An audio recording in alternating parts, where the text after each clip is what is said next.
આજના વિડીયોમાં આપણે વાત કરવાના છીએ કે બેંક ઓફ બરોડામાં તમે પર્સનલ લોન કઈ રીતે મેળવી શકો છો। જો તમે પણ પર્સનલ લોન મેળવવા માંગતા હોય તો ખાસ આ વિડીયોને અંત સુધી જરૂરથી જુઓ।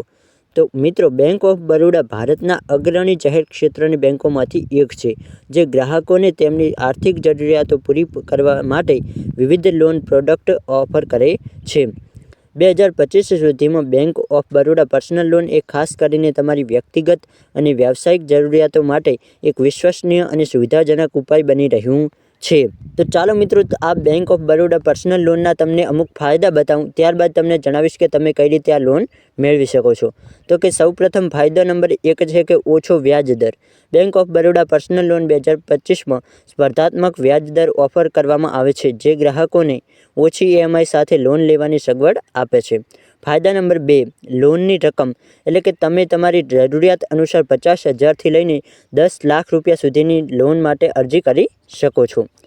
નંબર 3 ફાયદો એ છે કે લાંબી લોન ટેન્યુર, એટલે કે લોનની ટેન્યુર 12 મહિનાથી લઈને 60 મહિના એટલે કે 5 વર્ષ સુધીની હોય છે, જે ગ્રાહકોને તેમની આર્થિક સ્થિતિ અનુસાર EMI ચૂકવવાની સગવડ આપે છે।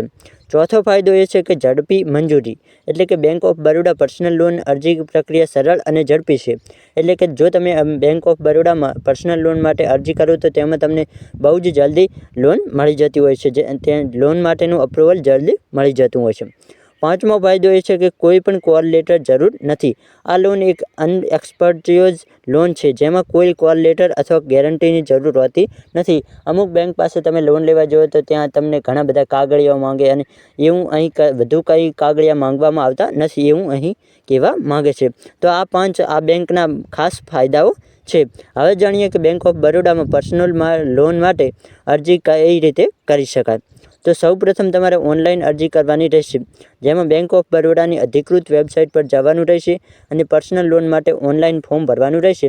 તો કે તમે બેંક ઓફ બરોડાની ઓફિશિયલ વેબસાઇટ ઉપર જશો, ત્યાં તમને એક જોવા મળશે પર્સનલ લોન, ત્યાં એ ઓપ્શન ઉપર ક્લિક કરીને તમારે ત્યાં અરજી માટેનું ફોર્મ ભરવાનું રહેશે।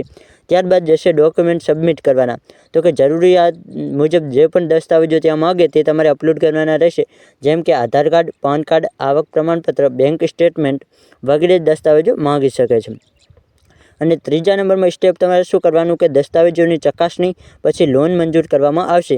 તો કે તમારે ફોર્મને સબમિટ કરી દેવાનું છે, ત્યારબાદ તમારા દસ્તાવેજોની ચકાસણી થશે અને ત્યારબાદ તમારી લોન, જો તમે સારી રીતે તે ફોર્મ ભર્યું હશે તો તમને લોન માટે અપ્રૂવ કરવામાં આવશે। તો આજના વિડીયોમાં મિત્રો આપણે આ બધું જ માહિતી મેળવી। જો તમને આ લોન મેળવવી હોય અને આના વિશે હજી વધુ માહિતી ડિટેલમાં જાણવી હોય તો આ વિડીયોના ડિસ્ક્રિપ્શન બોક્સમાં મેં એક લિંક આપી છે, તેના ઉપરથી તમે વધુ માહિતી મેળવી શકો છો અને ત્યાંથી તમને બેંક ઓફ બરોડાની ઓફિશિયલ વેબસાઇટની લિંક પણ મળી જશે। તો તમે નીચે આપેલી લિંક ઉપર ક્લિક કરીને વધુ માહિતી મેળવી શકો છો। જો આજનો વિડીયો પસંદ આવે તો વિડીયોને લાઇક કરો અને આપણી YouTube ચેનલને સબસ્ક્રાઈબ કરો।